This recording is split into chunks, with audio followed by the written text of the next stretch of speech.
So hi, ഇന്ന് നമ്മൾ പഠിക്കാൻ വേണ്ടി പോകുന്നത് റാബീസ് ആണ്. അപ്പം എന്താണ് ഈ 2024 2025 എന്നൊക്കെ ഇട്ടേക്കുന്നത്? ഇപ്പോൾ 2025 ആണല്ലേ. 2024 ആദ്യത്തെ ക്വസ്റ്റ്യൻ തന്നെ ഇതായിരുന്നു, റാബീസിനെ കുറിച്ച്. അന്ന് 1 മാർക്കിൻ്റെ ചോദ്യമായിരുന്നു. ഇന്ന് ചിലപ്പോൾ 5 മാർക്കിൻ്റെ ചോദ്യം ആയിരിക്കാം. അപ്പോൾ നമുക്ക് റാബീസ് പഠിക്കാം. എന്താണ് റാബീസ് എന്ന് പറയുന്നത്? ഇതൊരു വൈറലായിട്ടുള്ള ഇൻഫെക്ഷൻ ആണെന്ന് മനസ്സിലാക്കുക. നമ്മുടെ വീട്ടിൽ വളർത്തുന്ന റാബീസ് ഉള്ള ഡോഗ്സോ അല്ലാന്നുണ്ടെങ്കിൽ ക്യാറ്റ്സോ ഇങ്ങനത്തെ ആനിമൽസൊക്കെ, ബാറ്റ് ആവാം, ആനിമൽസൊക്കെ നമ്മളെ ബൈറ്റ് ചെയ്ത് കഴിഞ്ഞാൽ, ബൈറ്റ് മാത്രമല്ല വെറുതെ നക്കിയാൽ തന്നെ മതി, this get infected to human beings. നമ്മളിലോട്ട് അസുഖം സ്പ്രെഡ് ആവാം.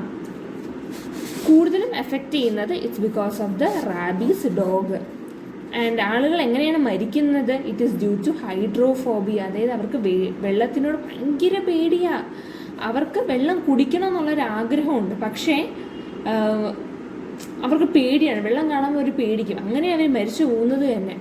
So rabies is an infection. It's a viral infection caused by rabies infected dogs, cats, bats, mainly dog through their bite or lick and infect the human beings. Okay, ഇതിൻ്റെ ഒരു fatality rate 95% ആളുകളും മരിച്ചു പോകാറുണ്ട്. Okay, and then ഈ virus ഉള്ള ഒരു ഗ്രൂപ്പിൻ്റെ പേരാണ് റാബ്ഡോ വൈറസ്. ഓക്കെ, ഇനി അടുത്തത് നമുക്കിതിൻ്റെ മോർഫോളജി ഒന്ന് ഡിസ്കസ് ചെയ്യാം. ആസ് ഐ സെഡ്, റാബ്ഡോ വൈറസ് ആണെന്ന് പറഞ്ഞു. ഇതിനൊരു ബുള്ളറ്റ് ഷേപ്ഡ് വൈറസ് ആണ്. എന്ത് ഷേപ്ഡാ? Bullet shaped. സൈസ് വരുന്നത് 180 × 75 നാനോമീറ്റർ ലെങ്തിലാണ്. With 1 end rounded conical and other end concave.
ഇത് ജി പ്രോട്ടീന്, ഈ കാണുന്ന ഇതാണ് ജി പ്രോട്ടീന്, ഇത് എൻ പ്രോട്ടീന്, ഇത് എം പ്രോട്ടീന്, ഇത് ഇതൊരു എൻവലപ്പാണ്. And finally P protein. N പ്രോട്ടീനും ഉണ്ട്, പി പ്രോട്ടീനും ഉണ്ട്. പി പ്രോട്ടീൻ ഏതാണ്? ഇതല്ല കേട്ടോ, ഇതാണ് P protein. So G protein, N protein, then ഇത് P protein, L protein, then envelope കാണുന്നുണ്ട്. ജി പുറത്തുള്ളത്, then M N P, MNP. Fine. ഇതാണ് അതിൻ്റെ സ്ട്രക്ചർ എന്ന് പറയുന്നത്. Then the spike consisting of glycoprotein G. സ്പൈക്കിനകത്ത് എന്തുണ്ട്? ഈ consisting of glycoprotein G. And not present at planar end of the virus. പക്ഷേ വൈറസസിൻ്റെ പ്ലാനാർ എൻഡിൽ കാണാറില്ല. Okay, fine. The genome of the virus is unsegmented linear negative sense RNA. ഇതൊരു unsegmented linear negative sensed RNA ആണ്. ഇതിൻ്റെ പത്തോജൻസിസ് എന്ന് വെച്ചാൽ നമ്മുടെ വൈറസ് മസിൽസിലിരുന്ന് മൾട്ടിപ്ലൈ ചെയ്യും. മസിൽസിൽ, കണക്റ്റീവ് ടിഷ്യൂസിൽ, നേഴ്സിൽ, മസിൽസിൽ, കണക്റ്റീവ് ടിഷ്യൂസിൽ, നേഴ്സിൽ, അവിടെ ഇരുന്നാണ് മൾട്ടിപ്ലൈ ചെയ്യുന്നത്. അതായത് ഒരു ഒരു വൈറസ് നമ്മുടെ ബോഡിക്കകത്ത് കയറി 48 മുതൽ 72 മണിക്കൂറിനിടയിൽ മസിൽസിലും കണക്റ്റീവ് ടിഷ്യൂയിലും നെർവ്സിലും ഇരുന്നത് മൾട്ടിപ്ലൈ ചെയ്യും. അതിനുശേഷം ഇത് നെർവിൻ്റെ എൻഡിങ്ങിലോട്ട് പെനട്രേറ്റ് ചെയ്യും. നെർവ് എൻഡിങ്സിലോട്ട് പെനട്രേറ്റ് ചെയ്യുകയാണ് ചെയ്യുന്നത്. And then travel through the axoplasm. ആക്സോപ്ലാസത്തിലൂടെ കടന്നിട്ട് ഇത് എങ്ങോട്ട് പോകും? സ്പൈനൽ കോഡിലോട്ട് പോകും.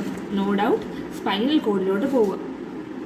ദെൻ സ്പൈനൽ കോഡിൽ നിന്ന് എവിടെ ആയിരിക്കും പോകുന്നത്? ഡെഫിനറ്റ്ലി അത് ബ്രെയിനിലോട്ടായിരിക്കും പോകുന്നത്. അപ്പം വൺസ് ദ ഇൻഫെക്ഷൻ കയറി 48 മുതൽ 72 മണിക്കൂറിനിടയിൽ മസിൽസിലും കണക്റ്റീവ് ടിഷ്യൂയിലും കൂടാതെ തന്നെ നെർവ്സിലും ഇരുന്ന് മൾട്ടിപ്ലൈ ചെയ്യും. അതിനുശേഷം നെർവിലും ഇരുന്ന് മൾട്ടിപ്ലിക്കേഷൻ നടന്നിട്ടാണ് ഇത് നെർവ് എൻഡിങ്സിലോട്ട് പോകുന്നത്. നെർവ് എൻഡിങ്സിൽ നിന്ന് ആക്സോപ്ലാസത്തിലോട്ട് പോവുകയും ആക്സോപ്ലാസത്തിലോട്ട് പോകും. ആക്സോപ്ലാസത്തിൽ നിന്ന് സ്പൈനൽ കോഡിലോട്ട് പോകും. സ്പൈനൽ കോഡിൽ നിന്ന് ബ്രെയിനിലോട്ട് കിടക്കുകയാണ് ചെയ്യുന്നത് അല്ലേ. ഇനി ഈ വൈറസസ് ആക്സിലൂടെ പോകുന്നത് 3 mm/h സ്പീഡിലാണ്. പിന്നെ മനസ്സിലാക്കേണ്ട കാര്യം, നമുക്കിതിനൊക്കെ എത്ര എഫക്റ്റ് ചെയ്യുന്നു. ദെൻ ഈ ബ്രെയിനിൽ നിന്ന് ബാക്കിയുള്ള പാർട്ടിലോട്ടൊക്കെ സപ്ലൈ ചെയ്യുന്നുണ്ട്. And spread along the nerve trunk to the various part of the body. നമ്മുടെ വേരിയസ് പാർട്ട് ഓഫ് ദ ബോഡിയിലോട്ട് സ്പ്രെഡ് ചെയ്യുന്നുണ്ട്, ഇൻക്ലൂഡിങ് ദ സലൈവറി ഗ്ലാൻഡ്. അപ്പോൾ നമ്മളും ഇപ്പം ഒരാൾക്ക് പട്ടികടി കൊണ്ടു, ആ പട്ടികടി കൊണ്ട ആൾക്ക് ട്രാൻസ്മിറ്റ് ചെയ്യാനുള്ള കേപ്പബിലിറ്റി ഉണ്ടോ എന്ന് ചോദിച്ചാൽ ഉണ്ട്. അപ്പോൾ പറഞ്ഞു കൊടുക്കണം. എങ്ങനെയാണ് മസിൽസിലും കണക്റ്റീവ് ടിഷ്യൂസിലും നെർവ്സിലും വരുന്നത് മൾട്ടിപ്ലൈ ചെയ്യുകയും നെർവ്സ് എൻഡിങ്ങിലൂടെ ആക്സോപ്ലാസത്തിലോട്ട് കിടക്കുകയും ആക്സോപ്ലാസത്തിൽ നിന്ന് സ്പൈനൽ കോഡ് വഴി ബ്രെയിനിലോട്ട് എത്തി ബാക്കിയുള്ള എല്ലാ ബോഡി പാർട്സിലോട്ടും പോകാനുള്ള ശേഷി അതിനുണ്ട്. Okay, including the salivary gland. അടുത്ത എന്താ പറയേണ്ടത്?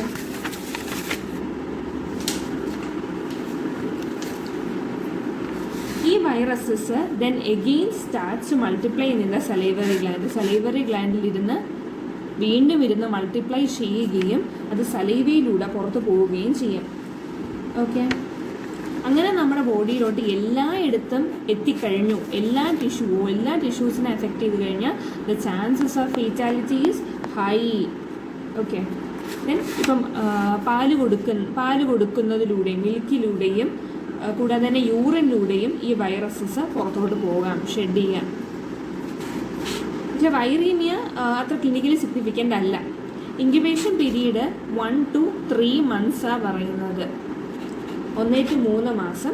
ചില ആളുകൾ കഴിഞ്ഞ ദിവസം തന്നെ ഒരു വാർത്തയിലൊരു കാര്യം പറഞ്ഞിട്ടുണ്ടായിരുന്നു. ഒരു കുഞ്ഞിന് പട്ടിയുടെ ചെറിയൊരു പോറലേറ്റിട്ടുണ്ടായിരുന്നു. അത് വളർത്ത പട്ടിയൊന്നുമല്ല, ജസ്റ്റ് റോഡിൽ കൂടെ പോയി കണ്ട ഒരു പട്ടി ജസ്റ്റ് ഒന്ന് പോറി ഇല്ല എന്നുള്ള സംശയം.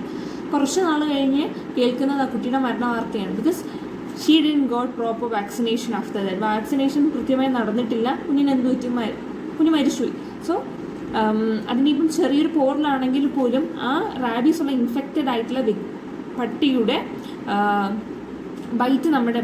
ബൈറ്റല്ല, ജസ്റ്റ് ഇങ്ങനെ ഒന്ന് പോറിയതേ ഉള്ളൂ. ഞാൻ ഓൾറെഡി പറഞ്ഞു, ബൈറ്റല്ല, ലിക്ക് ചെയ്താൽ പോലും ഇൻഫെക്ഷൻ വരാം. അപ്പം കുറച്ച് ദിവസത്തിനുള്ളിൽ തന്നെ മരിച്ചു. That is may be 7 days. And വേണമെങ്കിൽ അത് 3 വർഷം വരെ എക്സ്റ്റെൻഡ് ചെയ്യാം. സോ നമ്മൾ പത്തോഫിസിയോളജി കറക്റ്റായിട്ട് പറഞ്ഞു. പിന്നെ പറഞ്ഞു പാലിലൂടെയും യൂറിനിലൂടെയൊക്കെ പോകാം. ഇൻക്യുബേഷൻ പീരീഡ് 1 മുതൽ 3 മാസം വരെയാണ്. ആൻഡ് ആഷ് ഷോർട്ട് ചിലപ്പോൾ 7 ദിവസം എടുക്കത്തുള്ളൂ. അത് മുതൽ ഏകദേശം 3 വർഷത്തോളം എടുക്കാം. അല്ലേ? ഈ ഇൻക്യുബേഷൻ പീരീഡ് വേരി ചെയ്യുന്നത് ഇൻ കേസ് പട്ടി കടിച്ചത് നമ്മുടെ തലയിലോ ഹെഡിലോ അല്ലാന്നുണ്ടെങ്കിൽ ഫേസിലോ ആണെന്ന പക്ഷം ഇൻക്യുബേഷൻ പീരീഡ് കുറയും. ഇൻക്യുബേഷൻ പീരീഡ് ഷോർട്ടർ ആവും. ഇൻക്യുബേഷൻ പീരീഡ് എന്താ? നമ്മുടെ ബോഡിയിൽ ഒരു ഇൻഫെക്ഷൻ കയറിയിട്ട് ഇതിന് ആദ്യത്തെ സിംറ്റം കാണിക്കുന്നത് ഇൻക്യുബേഷൻ പീരീഡ്. തലയിലും കൂടാതെ തന്നെ ഫേസിലൊക്കെ അടിക്കുന്നെങ്കിൽ ഇൻക്യുബേഷൻ പീരീഡ് കുറഞ്ഞിട്ട് പെട്ടെന്ന് തന്നെ സിംറ്റമിലോട്ട് അങ്ങ് കടക്കും. സോ ഹെഡിലും ഫേസിലും ഇൻക്യുബേഷൻ പീരീഡ് കുറവാണ്. അതേസമയം ലെഗിലൊക്കെയാണ്, എക്സ്ട്രിമിറ്റീസിലൊക്കെ ആണെങ്കിൽ ഇൻക്യുബേഷൻ പീരീഡ് കുറച്ചും കൂടി കൂടുതലായിരിക്കും. ഓക്കെ, ഇനി സ്റ്റേജസ് ഓഫ് റാബീസ്. റാബീസിന് സ്റ്റേജ് ഉണ്ട്. ഒന്നാമത്തേണ് പ്രൊഡ്രോമൽ സ്റ്റേജ്. സ്റ്റേജസ് ഓഫ് റാബീസ് 4 എണ്ണമാണ് ഉള്ളത്. പ്രോഡ്രോം സ്റ്റേജിനകത്ത് പനി പറയാറുണ്ട്, ഫീവർ, പിന്നെ ഹെഡ് ഏക്ക്, തലവേദന, പനി, തലവേദന, ദേഹം വേദന, പിന്നെ ശാരീരികമായിട്ടുള്ള ബുദ്ധിമുട്ടുകൾ, ക്ഷീണം, വിശപ്പില്ല എന്ന് പറയും അവർ. ദെൻ ഭയങ്കര ഒരു ടെൻഷനായിട്ടാണ് കാണുന്നത്. ദെൻ ദേ ആർ ഭയങ്കര രീതിയിൽ ഇറിറ്റബിളാണ് അത്തരത്തിലുള്ള ആളുകൾ. ആൻഡ് ഉറങ്ങാൻ പോലും പ്രോപ്പറായിട്ട് പറ്റുന്നില്ല എന്നാണ് അവർ പറയുന്നത്. അപ്പോൾ അവർക്ക് പനി കാണും, തലവേദന കാണും, തളർച്ച കാണും, മസിൽ വേദന കാണും, കൃത്യമായിട്ട് ഉറങ്ങാൻ പറ്റുന്നില്ല, ഭക്ഷണം കഴിക്കാൻ പറ്റുന്നില്ല, ഭക്ഷണത്തിനോടുള്ളൊരു ആഗ്രഹം തന്നെ അവർക്ക് നഷ്ടപ്പെട്ടു. അടുത്തയാണ് acute encephalitis stage. Acute encephalitic stage. ഈ ഒരു പീരീഡിൽ ഭയങ്കര ഹൈപ്പർ ആക്ടിവിറ്റിയാണ് കാണിക്കുന്നത്. ഒരു അൺയൂഷ്വൽ ബിഹേവിയർ, ഭയങ്കര രീതിയിലൊരു ദേഷ്യം കാണിക്കും. പിന്നെ പെട്ടെന്നായിരിക്കും ഒരു അസുഖം, സീഷർ. ദെൻ വെള്ളത്തിനോട് ഭയങ്കര രീതിയിലുള്ളൊരു പേടി കാണും.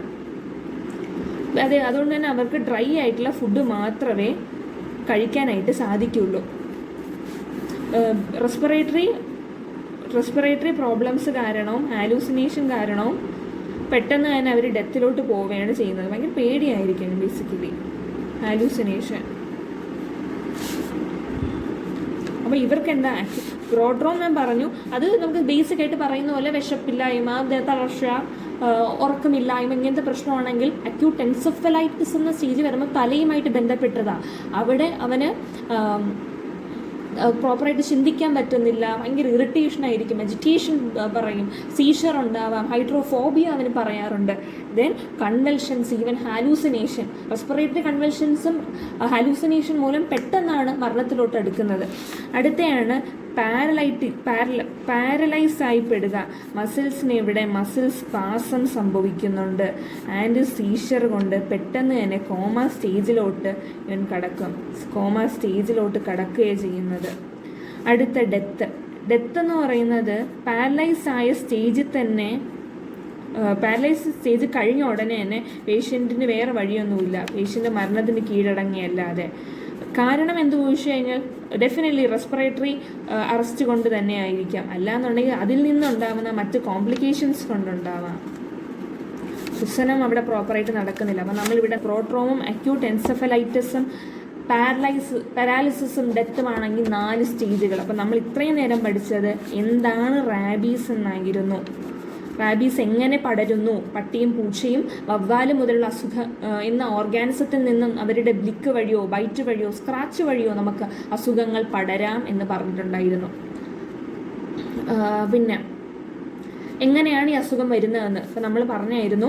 ഒരു ഇൻഫെക്ഷൻ വന്ന് ആ ഒരു ബൈറ്റ് സംഭവിച്ചു കഴിഞ്ഞാൽ കണക്റ്റീവ് ടിഷ്യൂസിലും നെർവ്സിലും മസിൽസും ഒക്കെ ഇരുന്ന മൈക്രോ ഓർഗാനിസം വളരും. ആക്സോപ്ലാസം വഴി നെർവ് എൻഡിങ്സ് വഴി ആക്സോപ്ലാസം വഴി സ്പൈനൽ കോഡിൽ ചെന്ന് സ്പൈനൽ കോഡിൽ കഴിഞ്ഞ് അത് ബ്രെയിനിലോട്ട് പോയി ബ്രെയിനിൽ നിന്നും ബോഡിയിലെ എല്ലാ ഓർഗൻസിലോട്ടും അത് പോകുന്നുണ്ട്. എല്ലാ ഓർഗൻസും അഫക്റ്റ് ചെയ്ത് കഴിഞ്ഞാൽ മരണം സുനിശ്ചിതമാണ്. ഇൻക്യുബേഷൻ പീരീഡ് മാറാം. ഒരു 1 to 3 months പറയുന്നതെങ്കിലും ഒരു ഷോർട്ടർ 7 ദിവസം മുതൽ ലോങ്ങർ ഒരു 3 വർഷം വരെയിലോട്ടും നീങ്ങാറുണ്ട്. ഇനി സ്റ്റേജസ് എന്ന് പറയുന്ന പ്രോട്രോമ, അക്യൂട്ട് എൻസെഫലൈറ്റിസ് സ്റ്റേജ് ഉണ്ട്, പാരലൈസ് ആവുന്ന സ്റ്റേജ് ഉണ്ട്, ഈവൻ ഡെത്തിലോട്ട് വരെ പോകാം. ഓക്കെ,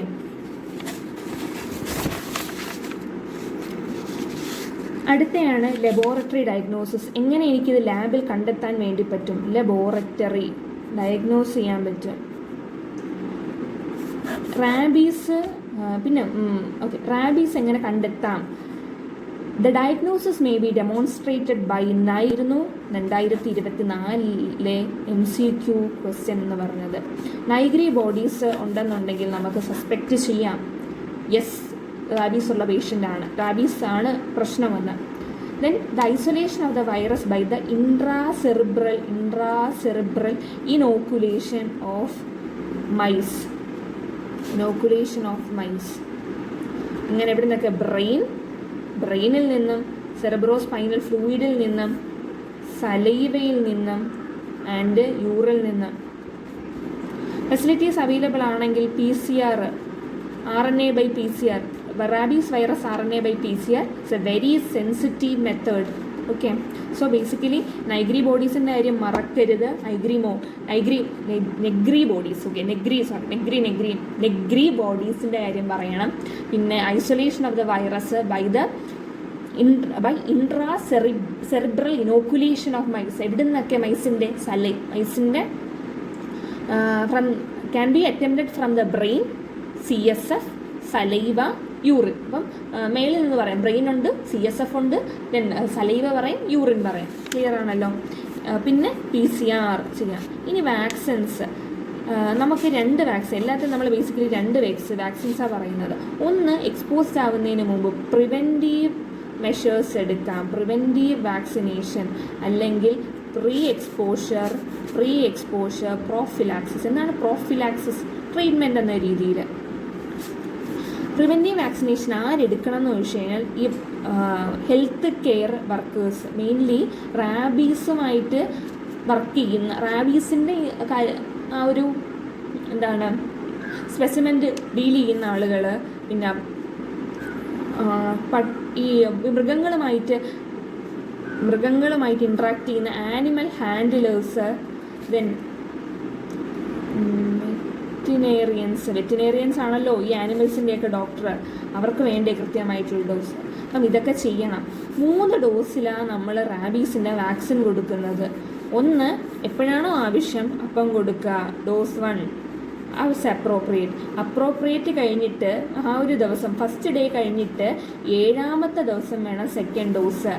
21 അഥവാ 8ാമത്തെ ദിവസം ആസ് പ്രിസ്ക്രൈബ് കൊടുക്കണം. അപ്പം ഡേ 1 കൊടുത്ത് പിന്നെ ഡേ 7ാമത്തെ ദിവസം 3ാമത്തെ ഡോസ് ഫസ്റ്റ് ഡേ കഴിഞ്ഞ് 21 അഥവാ 28 ദിവസത്തിന് ശേഷം കൊടുത്തിരിക്കണം. അടുത്തയാണ് post exposure vaccine. Post exposure vaccine നമ്മൾ ആഫ്റ്റർ എക്സ്പോഷറാണ്. എന്ത് ചെയ്യാം? ആദ്യം പ്രോപ്പറായിട്ട് നല്ല രീതിയിൽ വൃത്തിയാക്കണം, ക്ലീൻ ചെയ്യണം, എന്നിട്ട് ഡോക്ടറെ കൊണ്ട് കാണിക്കണം. ഇതൊക്കെ ചെയ്യണം കേട്ടോ. പ്രോപ്പറായിട്ട് ക്ലീൻ ചെയ്യണം, ഡോക്ടറിനെ കൊണ്ട് കാണിക്കണം. ഡോക്ടർ പറയും മുമ്പ് വാക്സിൻ എടുത്തിട്ടുണ്ടോ എന്നുള്ള ചോദ്യം ചോദിക്കും. ഇല്ല എന്നുണ്ടെങ്കിൽ 4 ഡോസ് വാക്സിൻ എടുത്തിരിക്കണം എന്നവരോട് പറയും. ഓക്കെ. എപ്പോഴാണോ ഡോക്ടറിനെ കണ്ട് കഴിയുന്നത് അപ്പം 1 ഡോസ് എടുത്തിട്ട് വരാൻ പറയും. 2ാമത്തെ ഡോസ് 3 ദിവസം കഴിയുമ്പോൾ വരാൻ പറയും. പിന്നെ 7th ഡേ, അതായത് 1ാമത്തെ ദിവസം, 3ാമത്തെ ദിവസം, 7ാമത്തെ ദിവസം, പിന്നെ 14ാമത്തെ ദിവസം വരാൻ പറയും. Okay. And they should also get another shot. എന്താ എടുക്കേണ്ടത്? റാബീസ് ഇമ്മ്യൂൺ ഗ്ലോബുലിൻ എടുക്കണം. Okay. At the same time as first dose എടുക്കുന്നതിൻ്റെ കൂട്ടത്ത് തന്നെ. എവിടെ കൊടുക്കും? ഇൻട്രാമസ്കുലർലി നമ്മൾ പേഷ്യൻസിന് കൊടുക്കാറുണ്ട്. സോ നമ്മുടെ ചോദ്യം റാബീസ് ആണെന്നുണ്ടെങ്കിൽ നമുക്ക് എന്തൊക്കെ എഴുതാൻ പറ്റുമെന്ന് ഒന്നും കൂടി പറയാം. റാബീസ് എങ്ങനെയാണ് സ്പ്രെഡ് ചെയ്യുന്നതെന്ന് നമ്മൾ പറയണം. ഡോഗിൽ നിന്നെല്ലാം സ്പ്രെഡ് ചെയ്യും. ലിക്കിലൂടെയോ അല്ലാന്നുണ്ടെങ്കിൽ ബൈറ്റ് ചെയ്യുകയോ സ്ക്രാച്ച് ചെയ്യുകയോ ഒക്കെ മതി. റാബിഡോ വൈറസ് എന്ന് പറയുന്ന വൈറസാണ് ഈ റാബിഡോ വൈറസ്. പിന്നെ നമ്മൾ എങ്ങനെ സ്പ്രെഡ് ആവുന്നു എന്ന് വ്യക്തമായിട്ട് പറഞ്ഞു. അതിൻ്റെ ഒരു പത്തോജനസിസ്, ഇൻക്യുബേഷൻ പീരീഡ് എത്രയാണെന്ന് പറഞ്ഞു. ഇൻക്യുബേഷൻ പീരീഡ് മാറാം. എപ്പോഴൊക്കെയാണ് മാറാൻ പറ്റുന്നത്? 2 കണ്ടീഷൻ പറഞ്ഞായിരുന്നു. ഒന്ന്, എപ്പോഴൊക്കെ ഇൻക്യുബേഷൻ എവിടെയൊക്കെ കടിച്ചു കഴിഞ്ഞാൽ ആദ്യം വരും നമ്മുടെ ബ്രെയിനുമായിട്ട് ബന്ധപ്പെട്ട 2 സ്ഥലമാണ്, ഹെഡും ഫേസും. ഇവിടെ പെട്ടെന്നായിരിക്കും ഇൻക്യുബേഷൻ പീരീഡ് കുറഞ്ഞ സിംറ്റംസിലോട്ട് അങ്ങ് കടക്കുക. ഓക്കെ. പിന്നെ ഏറ്റവും ഇൻക്യുബേഷൻ കൂടുന്നത് കാലിലൊക്കെ കടിക്കുമ്പോഴാണ്. പിന്നെ യൂറിനിലൂടെയും മിൽക്കിലൂടെയൊക്കെ എജക്റ്റ് ചെയ്യുക, അതൊക്കെ പറഞ്ഞു.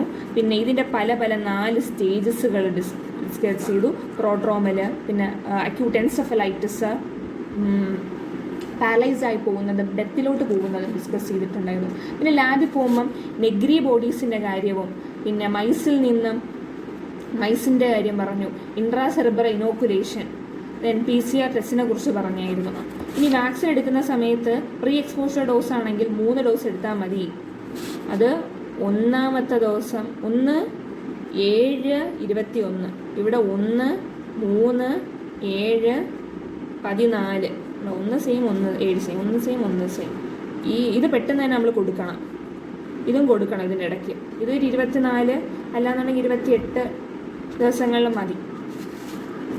ഓക്കെ, ഇത്രയാണ് നമ്മൾ പഠിച്ചത്. ഐ ഹോപ്പ് എല്ലാ കാര്യം ക്ലിയർ ആയെന്ന്. എന്തെങ്കിലും തരത്തിലുള്ള ഡൗട്ട് ഉണ്ടെന്നുണ്ടെങ്കിൽ please do ask me. Okay, thank you.